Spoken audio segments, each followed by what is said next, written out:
मित्रों, हमारे हिंदुस्तान में आज के समय में लगभग 80% हलाल सर्टिफाइड खाना खाया जा रहा है, जबकि हमारे देश में हमारी सरकारी मशीनरी के द्वारा हमारे खाने पीने से संबंधित FDA, FSSAI, एगमार्क जैसी सरकारी मानक कंपनियां बनाई गई हैं, लेकिन ये हलाल सर्टिफिकेट क्यों दिए जाते हैं? सबसे बड़ी बात, क्या ये हिंदुस्तान के 80% लोगों के साथ, जो गैर मजहबी हैं, हिंदुओं के साथ धोखा नहीं है क्या?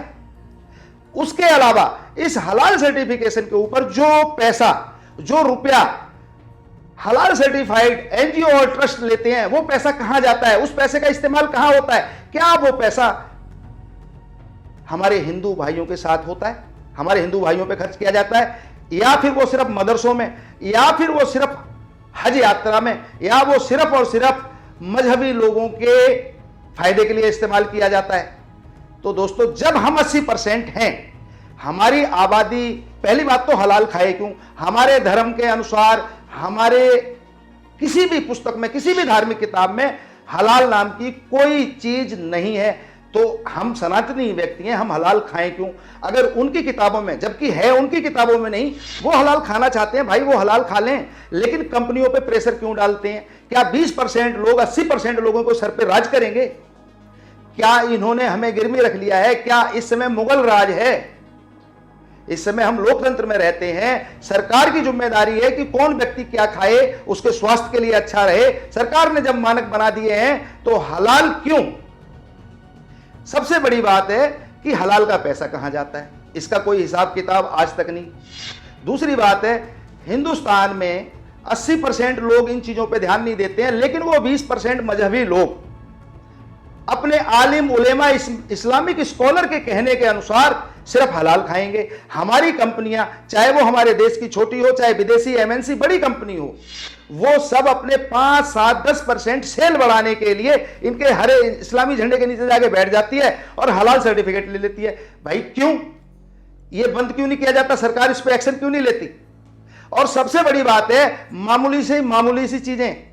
और दूसरे शब्दों में बोलूं तो भैया, जो हलाल सर्टिफिकेट देने वाली ज्यादातर ट्रस्ट और NGO हैं, ये अपनी खुद की पब्लिक के साथ धोखा कर रही हैं। इसका सबूत मैं आपको देना चाहूंगा। मित्रों, आप सभी को मालूम है, इस समय कोरोना नाम की बीमारी कोविड-19 पूरे विश्व व्यवस्था में फैल चुकी है। सबके कामकाज और धंधे चौपट हो चुके हैं। इस समय सारे देश की सरकारें और WHO सभी की डिमांड है कि सैनिटाइजर का ज्यादा से ज्यादा इस्तेमाल किया जाए। और आप सभी जानते हैं, डॉक्टरों के द्वारा, साइंटिस्टों के द्वारा, सरकारों के द्वारा, WHO के द्वारा यह रिकमेंड है कि इसमें लगभग 60 से 70% एल्कोहल होगा।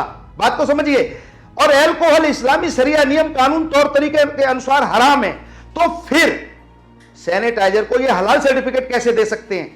यानी कि ये हमारे साथ साथ खुद अपनी कम्युनिटी के साथ भी धोखा फरेब कर रहे हैं, या इनका उद्देश्य सिर्फ पैसा कमाना है। मैं इसी से संबंधित एक और बात कहना चाहता हूं।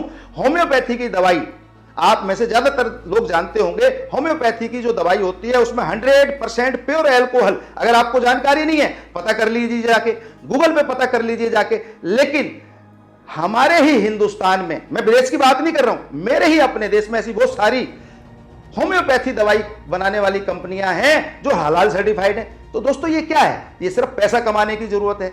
पैसा कमाना है, हराम का पैसा। मैं एक और बात आप लोगों को बता दूं कि इस्लामी शरिया नियम कानून के मुताबिक जिलेटिन नाम की एक वस्तु होती है जो खाने पीने के सामान में इस्तेमाल की जाती है, वो इस्लामी नियम कानून शरिया के मुताबिक हराम है। बात को समझिए। लेकिन मुझे अच्छी तरह मालूम है, क्राउन मार्क का जिलेटिन को इन्होंने हलाल सर्टिफाइड बना रखा है। तो दोस्तों, समझने वाली बात है कि जो चीज हराम है उसको हलाल बना देंगे, जो चीज हलाल है उसको हराम बना देंगे, सिर्फ और सिर्फ इनका उद्देश्य पैसा कमाना। ये गिने चुने हिंदुस्तान में 6-7 NGO हैं, ट्रस्ट हैं, इस्लामिक नियम कानून के अनुसार पूरे विश्व व्यवस्था को और हिंदुस्तान की पूरी अर्थव्यवस्था को चलाना चाहते हैं। फ्री फंड में बिना मेहनत हुए पैसा कमाने का इनका जरिया है। अपने समाज को मैनेज करके उनको कि हलाल खाना है, ये खुद उनको बताते हैं कि ये सामान, ये कंपनियां हलाल सर्टिफाइड हैं, इनका सामान खरीदिए। कंपनियां इस कारण से अपनी 5 से 10% सेल बढ़ाने के लिए इनके पास जाके झुक जाती हैं, और वो हमारे हिंदुस्तान और हमारे हिंदू भाइयों के साथ धोखा है।